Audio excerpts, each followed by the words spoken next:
did a few weeks in this book already. So we've done the attributes of Allah subhanahu wa ta'ala. So inshallah today we're going to start with the prophets and companions of the Prophet sallallahu alaihi wasallam. نحمده ونصلي ونسلم على رسوله الكريم أما بعد فأعوذ بالله من الشيطان الرجيم بسم الله الرحمن الرحيم.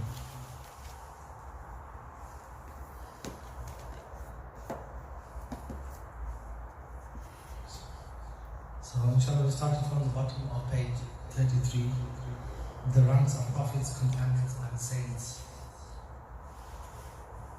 Prophets, we know who prophets are. We know who companions are, the companions of the Prophet sallallahu alaihi wasallam. And thirdly, saint means the awliya, or the friends of Allah subhanahu wa ta'ala. So, it says, we do not prefer any of the saints over any other of the prophets. Rather, we affirm that a single prophet is better than all of the saints. So this is something important to keep in mind as well.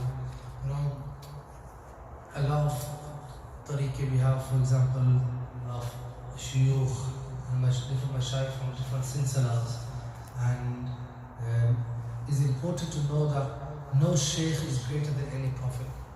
No matter how big the wali he is, you know, we have the awliya Allah of the past, you know, Shaykh Abdul Qadir Jilani, rahimahullah ta'ala, and different walis of different ranks. But no wali or no saint is greater than a prophet in any rank. And one prophet is better than all saints in maqam, in ranking. So that's something to keep in mind. So the highest ranking of all is the prophets of Allah subhanahu wa ta'ala, the highest being the Prophet Muhammad sallallahu alayhi wa sallam, and then the rest of the prophets, and then the awliyaullah. So it mentions here that the prophets, one single prophet is far greater than all the saints of Allah subhanahu wa ta'ala. Then on the next page it says the elite of the children of Adam, the prophets are better than all of the angels, whilst the pious amongst the masses of humanity are better than the masses of angels. However, the elite of the angels are better than the masses of humanity. So now they're giving you ranks here of who is greater in rank. So the highest rank we have, it mentions here, is the prophets. Then after the prophets, you have the elite angels. You know, Jibreel alayhi salam, Mikael, you know, the main angels. So after the prophets are the main angels. Then after them, you have the elite of the normal Muslims, and then the rest of then the normal Muslims followed by the normal angels. So that's what it mentions here. So the elite of the children, i.e. the prophets, are better than all. So number one is prophets. Then that's the prophets are better than all angels and all humanity. Then it mentions, whilst the pious amongst the masses of humanity are better than the masses of the angels. So it will be prophets, elite angels, then the normal people, and then the normal angels. So that will be prophets, angels, then humans, and then angels at the end. So that's the order. Is every believer after his death is an actual believer, not simply in terms of legal judgment, just as he is in his sleep. Yeah.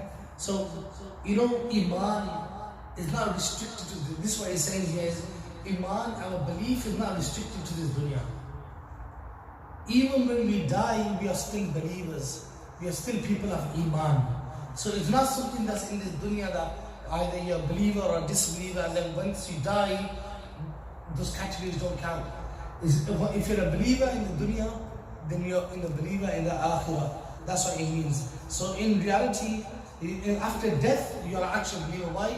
Now your ruh is the one that actually believes in Allah subhanahu wa ta'ala, and your jism, just because your ruh and jism have been separated, your body and soul have been separated, it doesn't mean that now you're going to not believe in Allah anymore. You still are a true actual believer. It says similarly, prophets and messengers are actual prophets and messengers after their death. Something to keep in mind here. what's the difference between a prophet and a messenger? All of the prophets that we hear about, all of them are prophets. The one who has been given a scripture from Allah subhanahu wa ta'ala, he becomes a messenger. So from amongst all the prophets, there are selected some who are considered messengers. Like the Prophet Muhammad sallallahu alayhi wa sallam is given the Quran, so he's a messenger. Musa alayhi salam is given the Torah, he's a messenger. Isa alayhi salam is given the Injil, he's a messenger. So and so on. So any prophet who received a scripture from Allah subhanahu wa ta'ala, he's also a messenger. He has an extra quality of being a messenger. Whereas the rest of them are just prophets. So it mentions here that they are prophets and messengers even after they passing from this temporary world. This is because that which actually possesses the attribute of prophethood or belief is the ruh, which does not change with death.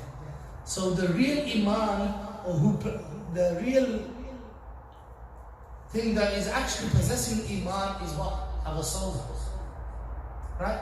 So our soul is the one, so even after death, our soul, our ruh, will still believe in Allah subhanahu wa ta'ala. Then it says the miracles, karamat of saints are a reality. Hence, we believe in that which has been transmitted regarding them in rigorously authenticated narrations. And something to keep in mind here. A miracle of a prophet is called a mu'jiza. A miracle of a saint, a wali of Allah is called a karamat. That's why they say karamat al-awliya. So a miracle of a prophet is known as a mu'jiza, and a miracle of a wali, a pious person, is known as a karamat. But it mentions here that saints and awliya Allah, they can do miracles. This is the reality that we should believe in. That is part of our iman. But at the same time, it shouldn't be, made up stories. I don't know which bazurg they're talking about. I think it's Shaykh Abdul Qadir Jilani, right? Like some, I won't say ulama, I'll say Maulvis, because they don't really know about the deen like that. They just read a few Urdu books and they give speeches, right? And they mention a story which it really makes me laugh, like how if you logically think about it, it doesn't make sense. That Shaykh Abdul Qadir Jilani, rahimahullah ta'ala, there was a church or something, and they used to call a church a girja, right? So he went and he seen the church and he said girja, and he fell down. Yeah, but girja is an Urdu word. Shaykh Abdul Qadir Jilani, he wasn't speaking your Patwari or Urdu. That he went there and he said girja and he fell down. If you logically think about it, it doesn't make sense. Yeah, so even though that we believe in the stories of the awliya Allah, they did do miracles and they can do miracles. But those miracles and those, karamat that we call, they need to be authenticated.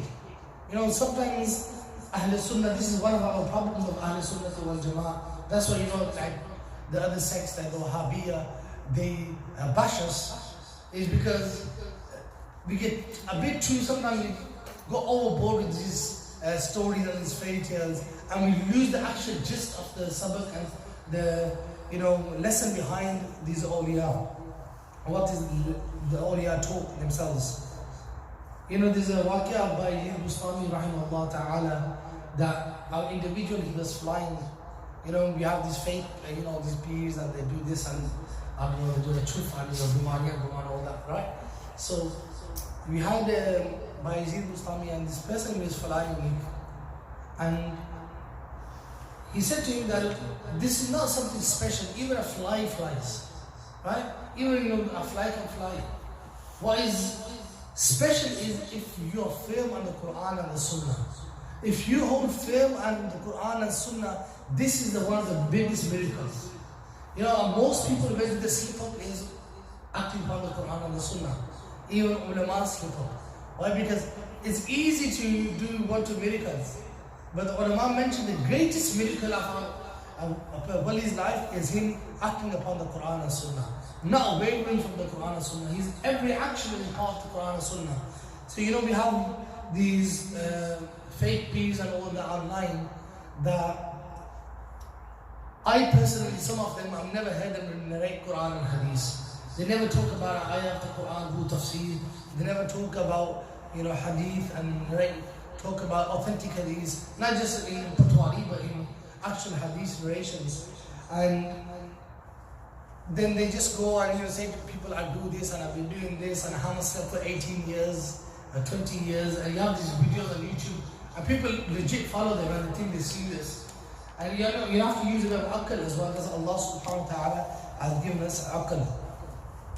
So it's important that we keep this in mind, that awliya, there are bazooks who can do miracles. There have been and they still are and they will be. But you have to know that if it's authentic, you shouldn't be narrating these. Main thing that we should be narrating is something that's authenticated, and especially Quran and Sunnah should be our main focus.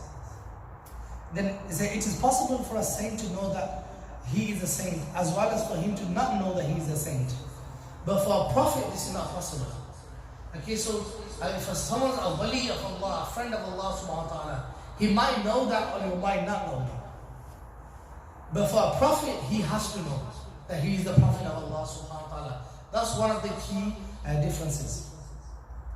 Then he mentioned it is permissible for a saint to manifest his miracle to one seeking guidance in order to encourage the seeker, or to aid him in bearing the weightness of acts of worship, but not out of pride or to impress others. So sometimes a wali of Allah subhanahu wa ta'ala might show his miracle to you, or might express his miracle. But this won't be done. A true wali will never express it to show off. He will never express it to get likes on YouTube and Facebook these days, right? But really, they will do it only to encourage you, only to strengthen your iman. So sometimes you might see a friend, you might experience, some people do experience these things, especially common occurrence with awliya is when they do kashf, when they mention or do something which might seem hidden and might be unknown, and you're like, how does he know? So something that you might be thinking, for example, like you might be sitting in the gathering and you might be thinking that, I done zina, what should I do? And randomly they'll just jump to that. As soon as that thought comes to your mind, they'll be talking about something else and they might just give a zina example to answer your sawal. So this normally happens with the awliya Allah. This happens, and loads of people have these experiences. So it's important to keep that in mind. Then he mentions, we love all of the companions of the Prophet ﷺ, yet we are not excessive in our love for any one of them. This is something important to keep in mind, that Ahl Sunnati wal Jama'ah, our stance is that we love the companions and we love the Ahlul Bayt, the family of the Prophet ﷺ, and the companions, we love them. And there's some people who have excessive love for the family, like the Shias, for example. They claim to love as Fatima, Imam Hassan, Imam Hussein, and then they insult and they put labels of kufr even on Sahaba like Hazrat Abu Bakr Siddiq radiallahu anhu. Why? Because they're going to too much of, if the ifrat of tafreed is called, to be too slack in something, or to be too excessive in something. So they do this, right? And they start insulting the other Sahaba. Why? To praise Hazrat Ali, to make him stand out. And they start insulting Hazrat Abu Bakr Siddiq, Hazrat Umar, Hazrat Uthman radiallahu anhu, and to praise Hazrat Ali radiallahu anhu.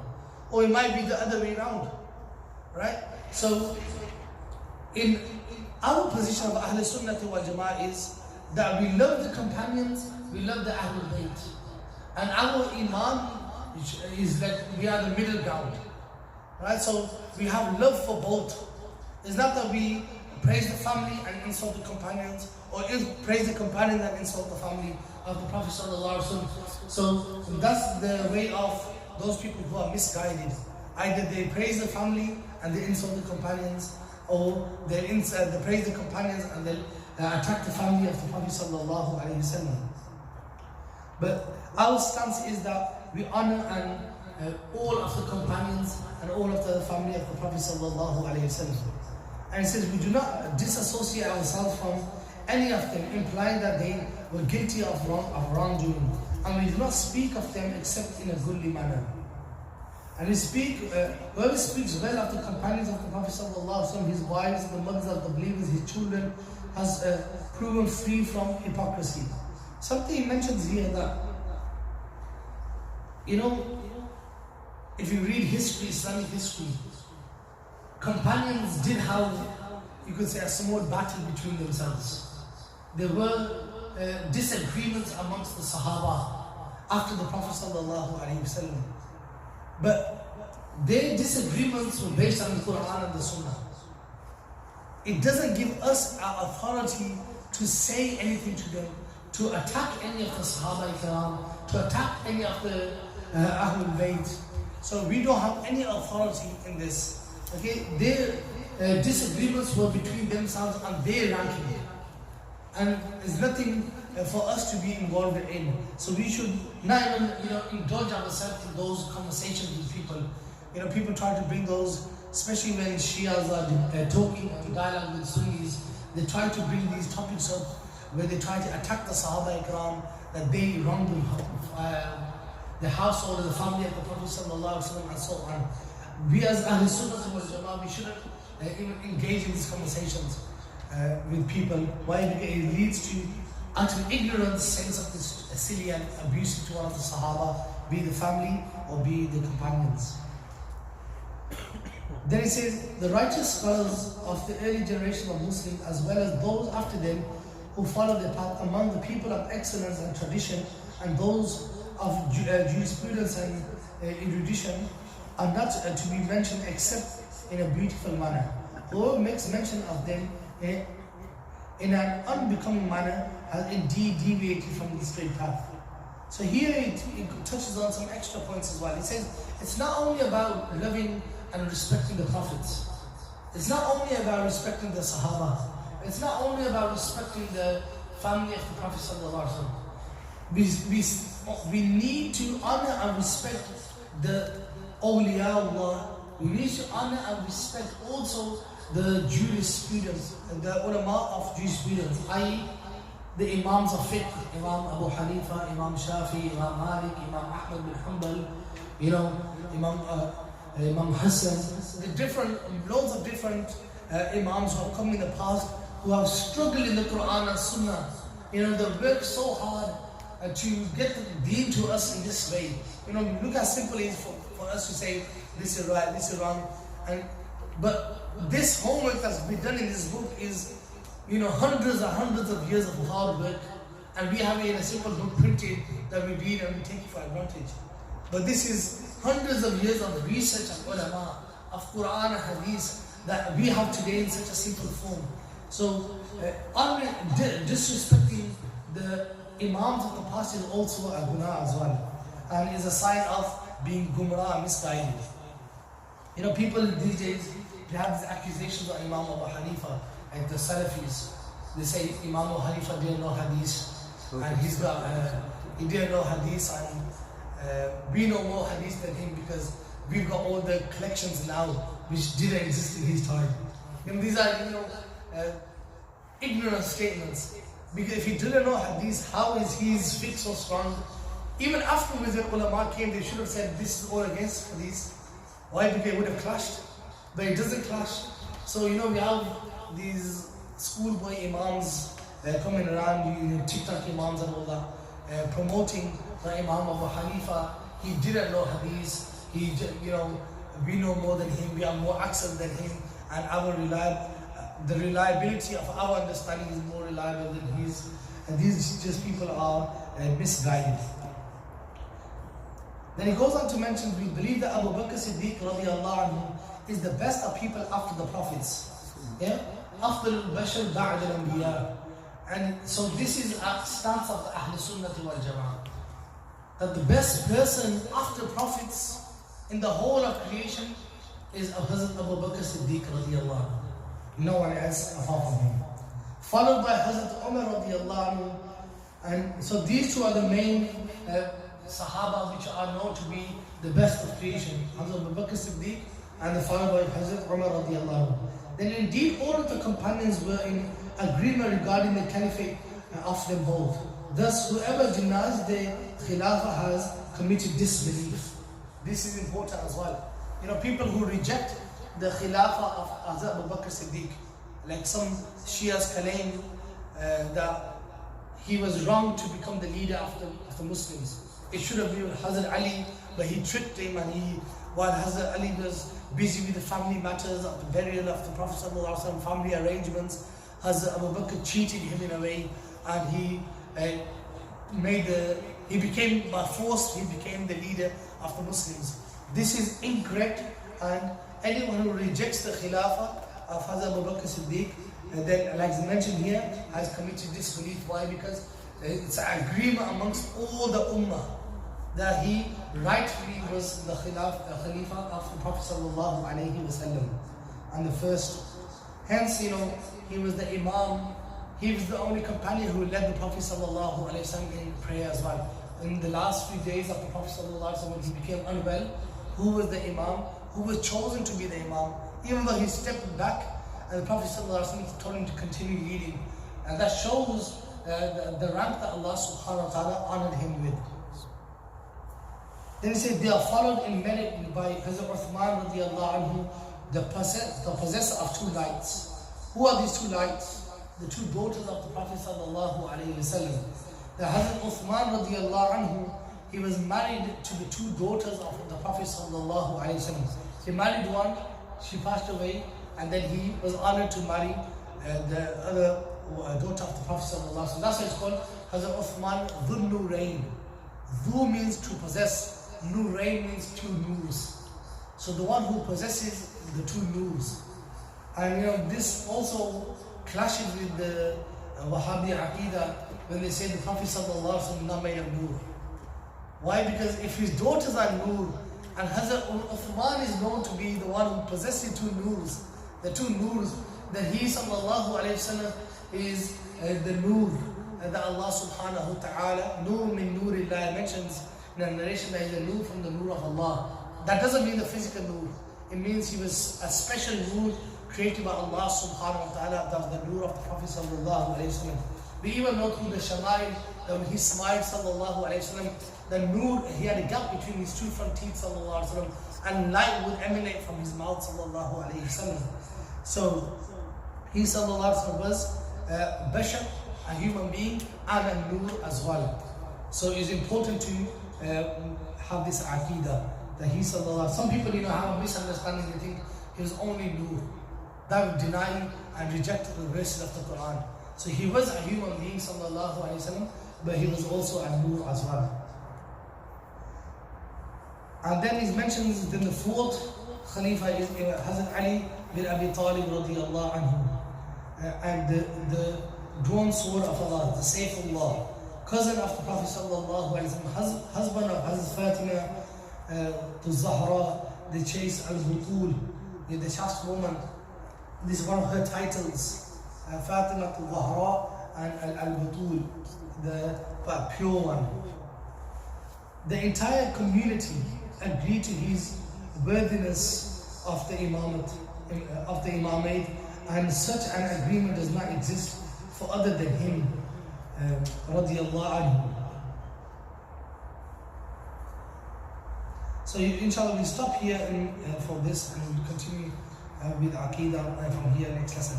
But this hadith gives we finish on that the four Khulafa Rashidin, Imam Hazrat Abu Bakr, Hazrat Umar, Hazrat Uthman, Hazrat Ali. This is their rank as well. The order they became Khalifas, this is also the order of their ranking as well in their maqam, in the court of Allah subhanahu wa ta'ala. This is the understanding of Ahl Sunnah wal Jama'ah. Any questions on this before we go on to the fiqh?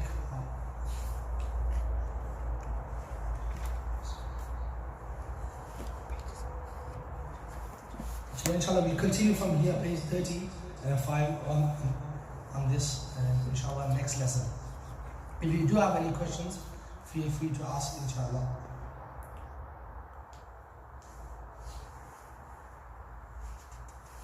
So inshallah, moving on to the tahara, the purification. So we've done wudu and we've done ghusl. Page 57. Did we finish 56 at the bottom? Yeah. Be on top of the page 57. Performing a ghusl.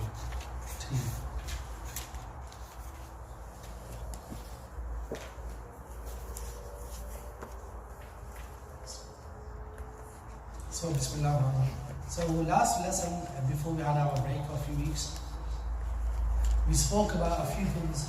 We covered wudu, we covered ghusl, we also covered wiping over the leather socks, we also covered tayammum as well, to do purify ourselves with the soil, and we also covered wiping over casts and bandages.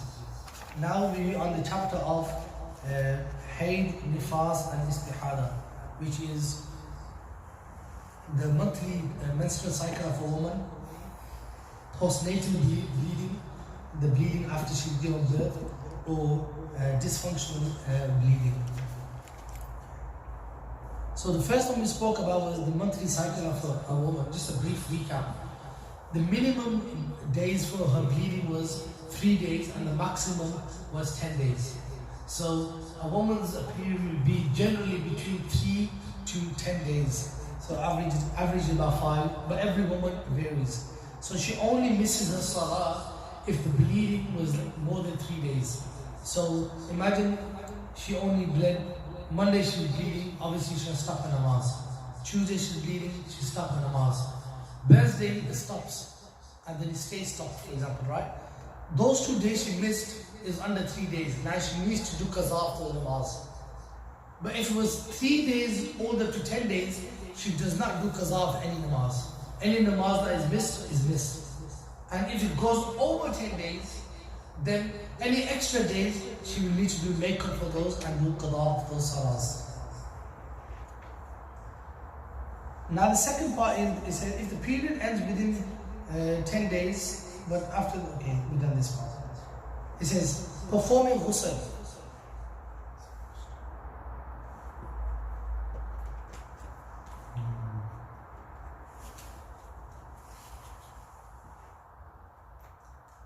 Okay, so he mentions here, I'll briefly touch upon this.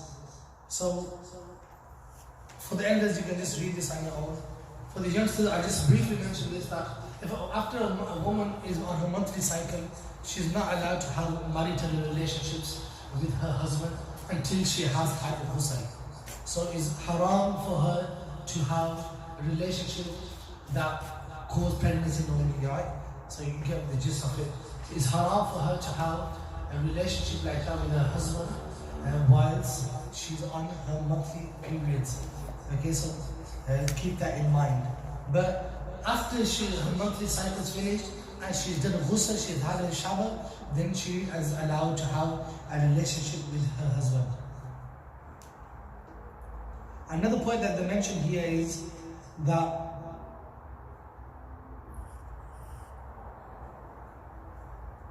alright, the rest, the elders you can ask me later, is a bit more technical. But we'll take advantage. Generally is, and this for elders, even the top one, it just gets a bit more technical. But generally, even for the elders, the woman should do ghusl, simple. Right? Before ghusl, you should avoid having marital relations. There are 1 or 2 scenarios, but they are tricky scenarios. If she missed her namaz, she could have read the namaz. She missed her namaz, now the next namaz time has started. She's considered pure in a way that she can have a relationship, but she should be reading her namaz. So instead of the husband requiring his right to be fulfilled, he should say read your namaz first, and then we think about other things later. Yeah, so the ibadah of Allah should come first anyway. Even the husband should be mindful of that as well. So he should so the other two things linked to that anyway. So he says, if a period goes past 10 days, and then it is permissible to have marital relationship with her as soon as it passes the 10th day, due to the certainty that the period has finished.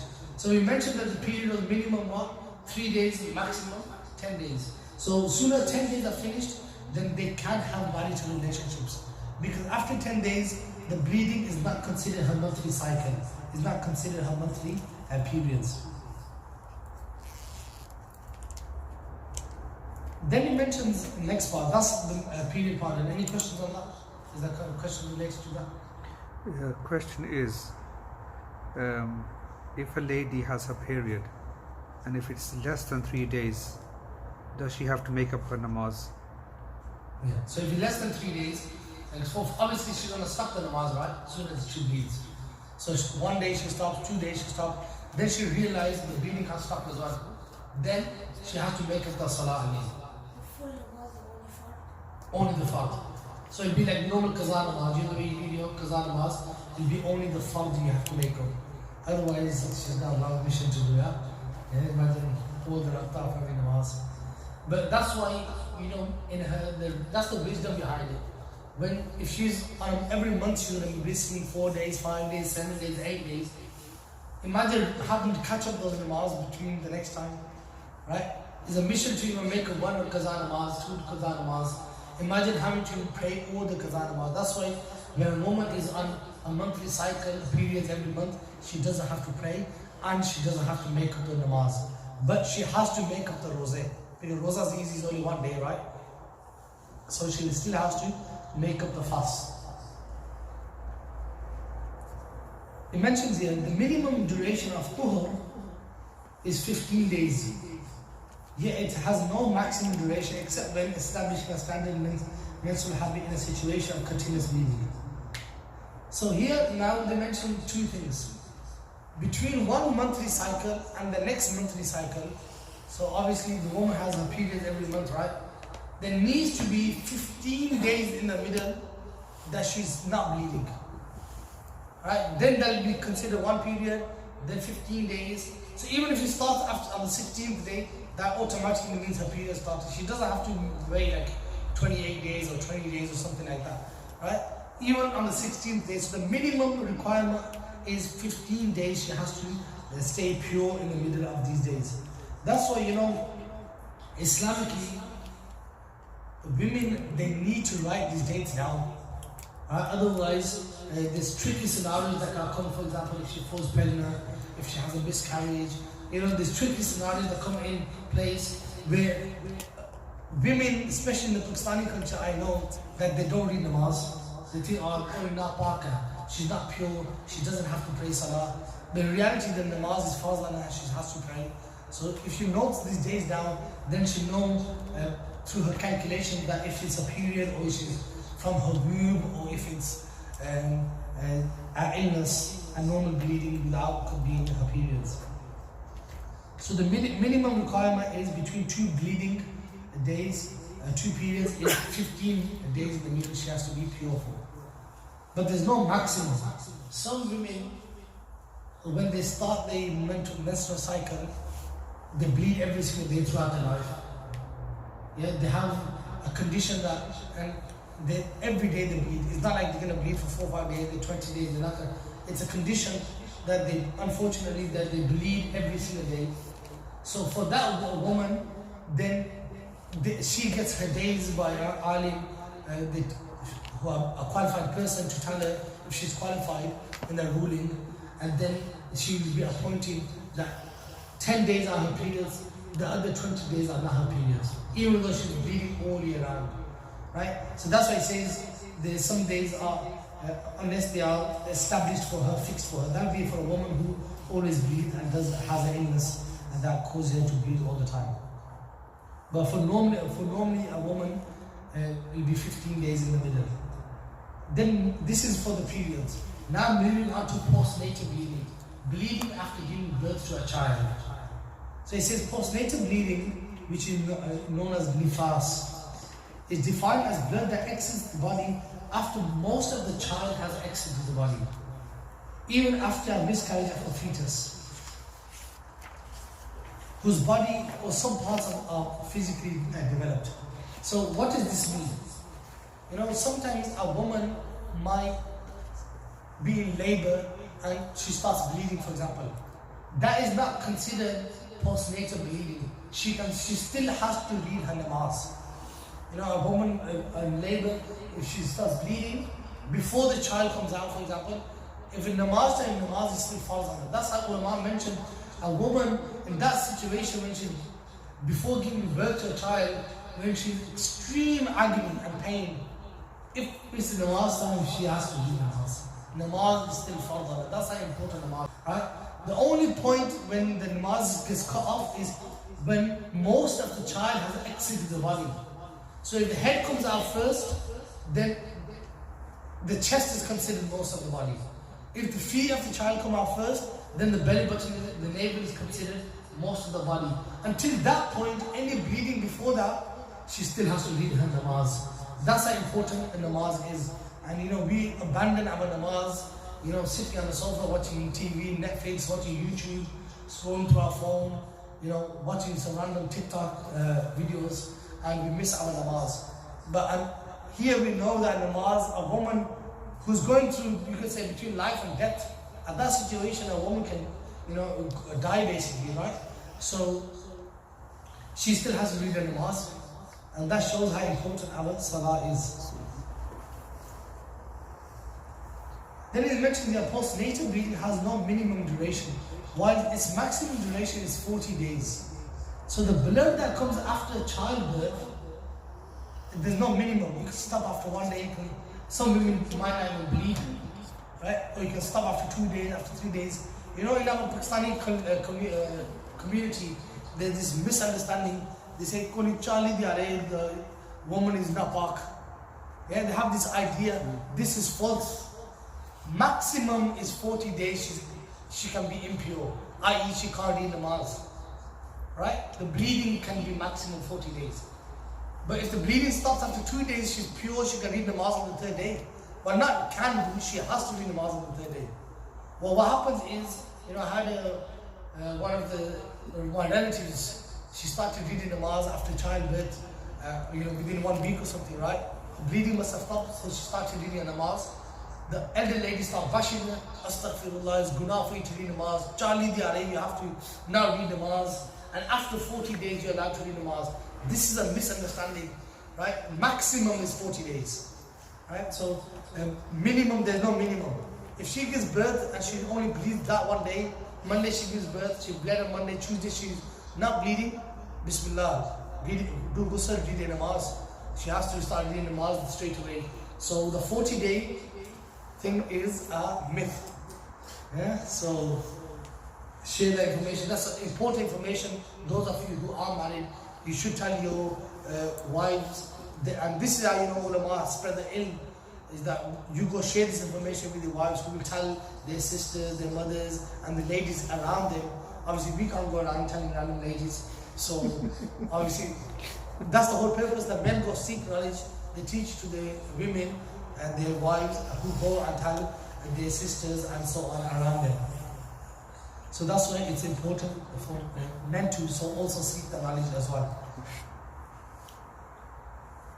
So then he mentions that it is from if a woman has twins, then the bleeding is considered from the first twin, not the second twin. Because sometimes they're 2 hours apart, aren't they? So, or a few hours apart. So if the first child is born, she bled, now namaz starts, she doesn't have to read namaz. Why? Because it's from the first of the 2 twins, not the second. And its general ruling of what she's allowed to do, what she's not allowed to do, is the same things as when she's on her periods. And we've done those a few things before, where she's not allowed to have marital relationships, she's not allowed to do tawaf the Kaaba, she can't go inside the masjid. And this fourth one most people don't know is the husband is not allowed to even touch his wife between the navel and the knees when she's on her period or on her postnatal bleeding. That skin to skin contact is haram, is guna in between on those days. So without skin to skin with clothes, it's fine. But generally, skin to skin between the navel and the knees is not allowed. Reciting the Quran, tilawat of the Quran won't be allowed in them days as well. And touching a copy of the Quran won't be allowed, even if it's an ayah on a board, on your phone, or anywhere. Touching the Quran will be impermissible as well. In regards to reciting the Quran, just as a brief reminder, is a woman is allowed to recite Quran for the purpose of dua. Or, like, sometimes people have a habit of reading Ayatul Kursi for protection, for example. But they're not reading it to do tilawat of Quran, they're reading it as a means of protection for themselves, right? They're allowed. So, for example, they read Surah Al-Fatiha, they're allowed to read Surah Al-Fatiha with the intention of dua, not in the intention of tilawat of Quran. You say, Ihdina Sirat al-Mustaqim, Sirat al-Ladin, Allah guides in the straight path.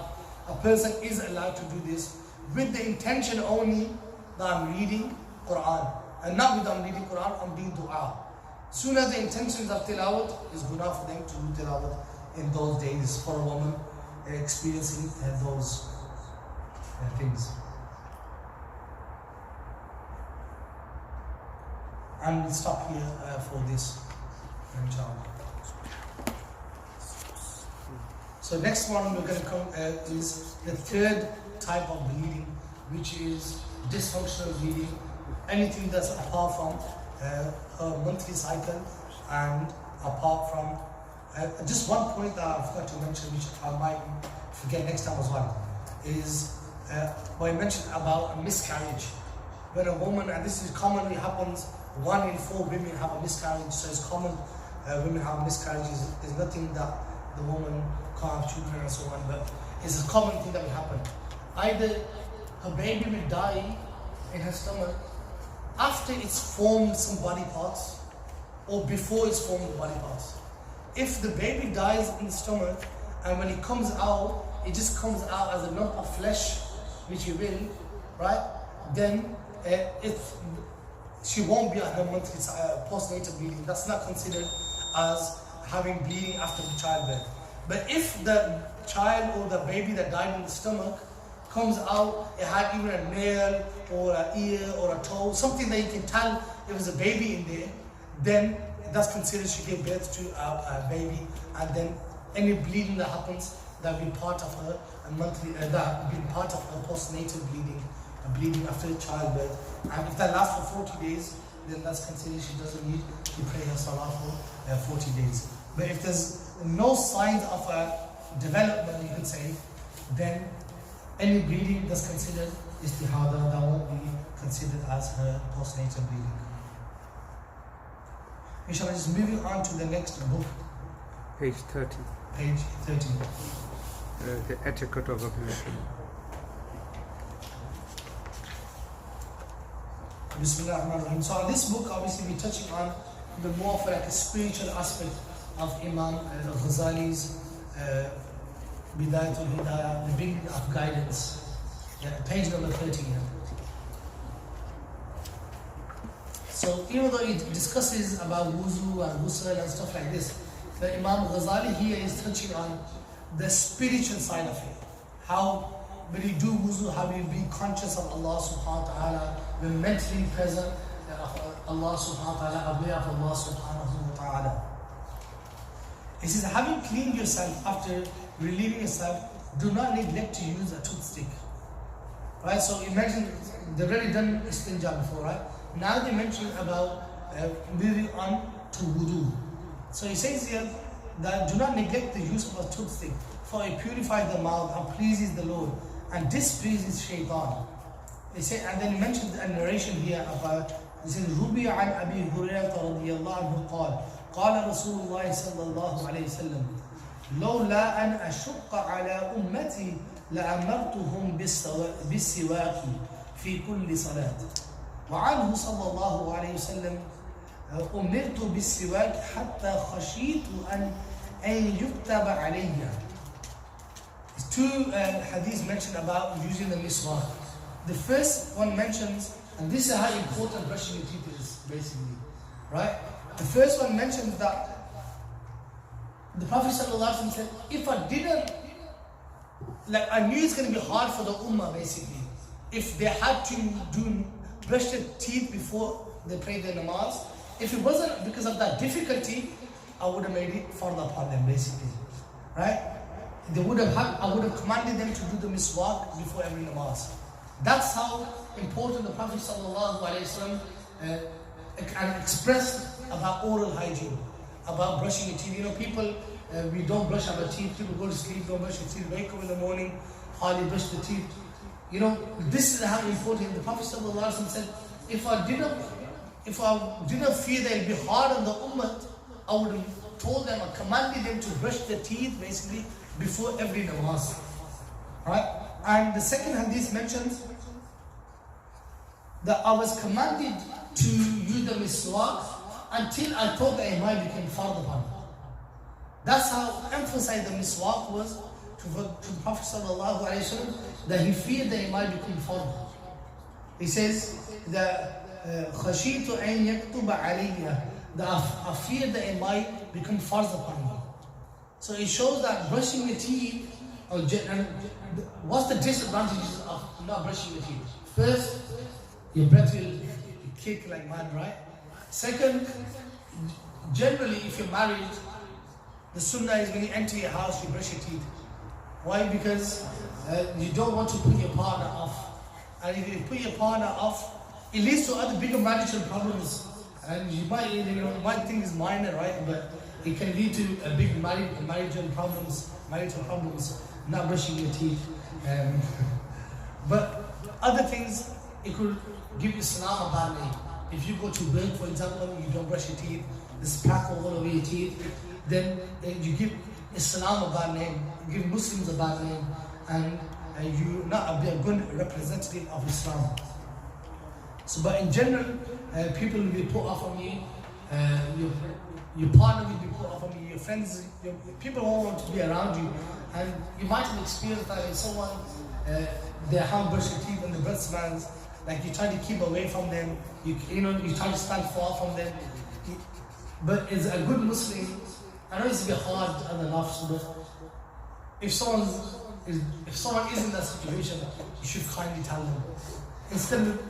Because what's more dangerous to a friend, if you go and smell their breath and you say, bro, in a kind way, I think you should brush your teeth. Yeah. Or him going and meeting 50 people and they're all thinking bad of him. So now you're embarrassing in front of 50 people. You'd rather be embarrassed in front of one person. Now same with when someone has something on the beard, they're eating and they have something on the beard, and you feel a bit nervous to tell them, or what he's going to say, or someone adds something on the lip or something, you feel shy to tell them. It's better to tell them and remove the embarrassment in front of 50, 60 other people, and then the person will be more content that you told them. Yeah, so here, the Prophet ﷺ encouraged brushing the teeth with a miswak. So he says, were I not afraid that I would cause hardship on my community, on my ummah, I would have ordered them to use the miswak before every prayer. And another mention is also narrated that he ﷺ said, I was commanded to use the toothstick, the miswak, until I feared it would become fard upon me. And both of these hadiths are sound. Then sit, it says, so after you did istinja, preparing, before you prepare for wudu, you brush your teeth first. Then he said, then sit down facing the Qibla and raise in a raised place so that the water does not splash on your clothes. So this is one of the adab of wudu. When you are about to do wudu, when we do wudu, what happens? Our minor sins are washed away with the water. So the ulama have mentioned that it's makruh to get that water onto our clothes. Why? Because that water carries our sins. So you sit in a high platform and then the water will go down onto, and when it splashes, it won't splash onto you because you're sitting on a higher platform. So, and what's the other? You face the Qibla when you do wudu. For ghusl, what was it? Because you're undressed, you don't face the Qibla. For istinja, what was it? You don't face the Qibla. For wudu, obviously you got your clothes on, you face the Qibla, and the adab is to do wudu with facing the Qibla. Then he says here, وَقُلْ بِسْمِ اللَّهِ الرَّحْمَنِ الرَّحِيمِ رَبِّ أَعُوذُ بِكَ مِنْ حَمَزَاتِ الشَّيَاطِينِ وَأَعُوذُ بِكَ أَنْ يَحْضُرُونِي. So then he mentions a dua here. We don't need to learn, I know it's hard to learn all the du'as in Arabic, but if you have the English in your mind at least, then ask Allah. Allah is not limited to language. You can make the dua in English as well. So he said, in the name of Allah, at least the first part you can say in Urdu, Arabic, Bismillahir Rahmanir Rahim. In the name of Allah, the most merciful, the most compassionate. Oh my Lord, I take refuge in you from the incitements of the shaitan. Yeah? Oh Allah, protect me from the whispers of shaitan basically. Oh Allah, protect me from the waswasa of shaitan. Protect me from the distraction of shaitan. And I seek your protection, oh Allah, from their being present with me. I.e. the shayateen, there's one is the big shaitan, right? And there's smaller shayateen as well. So when you do wudu, before you do wudu, you ask Allah subhanahu wa ta'ala to protect you from the whispers of shaitan, to protect you from the evil effects of shaitan, to protect you from the shayateen in general. Then wash your hands 3 times. Before dipping them into the wash basin, as you do so, say. So now we're going to give you du'as for each part. Allahumma inni as'aluka al-jumna wal-barakata wa'udhu bika min ash-shu'mi wal-harakati. You know, there was Imam Ghazali is giving his own du'as which are a bit challenging to learn as well. But the easy ones would be the ones that are at the back of this book, the ones that show you when to do wudu. They are more easy to learn as well, they're more flowing as well. But the ones that Imam Ghazali is presenting here, they more got to do with the spiritual aspect as well. Inshallah, we leave it as here, we do the du'as from here. Inshallah, there's time for namaz now. But inshallah, we'll leave it here. Next lesson, we'll start with this book and then we'll go around the other book. Inshallah. آمين اللهم ربنا آتنا في الدنيا حسنة وفي الآخرة حسنة وقنا عذاب النار. اللهم إنا نسألك علما نافعا ورزقا طيبا وعملا متقبلا. اللهم إنا نعوذ بك من العجز والكسل والجبن والهرم ونعوذ بك من عذاب القبر ونعوذ بك من فتنة المحيا والممات. وصلى الله تعالى على حبيبه محمد وعلى آله وأصحابه أجمعين برحمتك يا